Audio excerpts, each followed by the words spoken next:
नमस्कार दोस्तों, स्वागत है आपका मेरे चैनल फ्रीडम बर्मा में। आज मैं बात करने वाला हूँ महासागर के गहराई के बारे में, जिसमें अलग अलग प्रकार के स्पेसीज मिलते हैं। वैसे तो महासागर के अंदर बहुत बड़े बड़े क्रिएचर और स्पेसीज हैं, जिसमें फिश, मेरीन मैमल्स और मलक्स जैसे बड़े बड़े क्रिएचर हैं। और महासागर के अंदर का रहस्य अभी तक वैज्ञानिक भी नहीं खोज पाए हैं। अब हम बात करेंगे कि महासागरों की गहराई कितनी है। एवरेज महासागरों की गहराई 12,080 फीट होती है, जो 3,682 मीटर होता है। लेकिन गहराई के मामले में मारियाना ट्रेंच सबसे अधिक गहरा है, जो 11,000 मीटर और 36,000 फीट है। पैसिफिक ओशियन का सबसे डीपेस्ट पार्ट है। किसी भी महासागर में सूर्य का किरण केवल 200 मीटर यानी 660 फीट तक ही पहुंचता है। अब हम महासागरों के एटमॉस्फेरिक प्रेशर यानी वायुमंडल दाब के बारे में जानेंगे। किसी भी ओशियन के मात्र 10 मीटर के गहराई पे एक एटमॉस्फेरिक प्रेशर दाब लगता है। समुद्र के सबसे गहरे भागों में जैसे मारियाना ट्रेंच में 1000 से अधिक वायुमंडल दाब लगता है। अभी कुछ महीने पहले ओशियन गेट सबमरीन जो निकली थी टाइटैनिक रिकेज देखने के लिए, लेकिन कुदरत को कुछ और ही मंजूर था। ओशियन गेट सबमरीन टाइटैनिक के पास तो पहुंची, लेकिन कुछ ही मिली सेकेंड में वह फट गई, जैसे मानो कि आंखों के सामने से कोई चीज गायब हो जाना। अब हम बात करेंगे कि ओशियन गेट क्या है।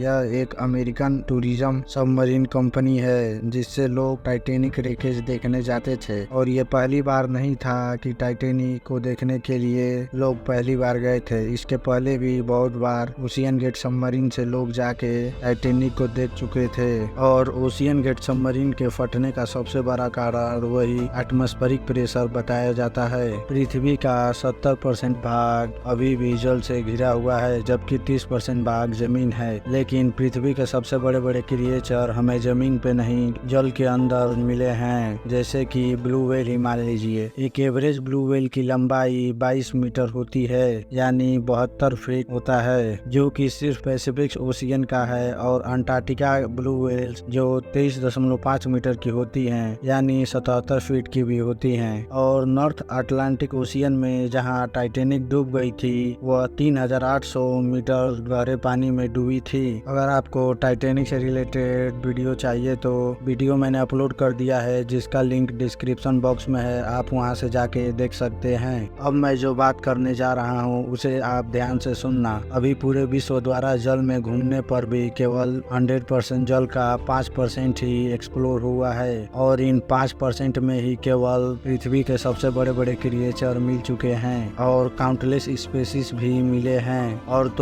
वैज्ञानिक द्वारा डेली कोई ना कोई स्पेसीज मिले जाने की खबर मिलती रहती है। तो ये सोचो कि अगर समुद्र का हर एक कोना एक्सप्लोर कर लिया जाए तो इतने बड़े बड़े क्रिएचर और स्पेसीज देखने को मिलेंगी। मारियाना ट्रेंच की गहराई को कुछ इस प्रकार समझते हैं कि मारियाना ट्रेंच की गहराई 11,000 मीटर यानी 36,000 फीट है। और विश्व की सबसे ऊंची बिल्डिंग यानी बुर्ज खलीफा, जिसकी ऊंचाई 828 मीटर यानी 2,717 फीट है। अगर हम मारियाना ट्रेंच और बुर्ज खलीफा को कंपेयर करें तो पूरे 13 बुर्ज खलीफा लगेंगे मारियाना ट्रेंच को नापने के लिए, जो कि टॉप टू बॉटम लगेगा। और दुनिया का सबसे बड़ा माउंटेन माउंट एवरेस्ट को भी मारियाना ट्रेंच में एक बार डालने पर 2,000 मीटर का गैप रह जाएगा। अगर मैं आपसे कहूं कि स्पेस से खतरनाक हमारे पृथ्वी के जल में बड़े बड़े क्रिएचर हैं, तो क्या आप विश्वास करेंगे? क्योंकि हम वर्षों से देखे चले आ रहे हैं कि वैज्ञानिक टेलीस्कोप से कितने दूर दूर तक देखते हैं, लेकिन हमारे पृथ्वी के आसपास कोई भी ऐसा चीज नहीं दिखाई देता जिससे कि हम आश्चर्य हो। लेकिन पृथ्वी के केवल 5% में ही ऐसे ऐसे क्रिएचर देखने को मिल चुके हैं, जो कि जमीन के मुकाबले बहुत बड़े बड़े हैं। अगर हम बात करें डायनासोर की, जो कि जमीन पे रहते हैं, उनकी हाइट और लेंथ केवल ब्लू व्हेल के टेल जितनी होती है। ऐसे ही जानकारी भरी वीडियो देखने के लिए चैनल को सब्सक्राइब करें और वीडियो को शेयर करें।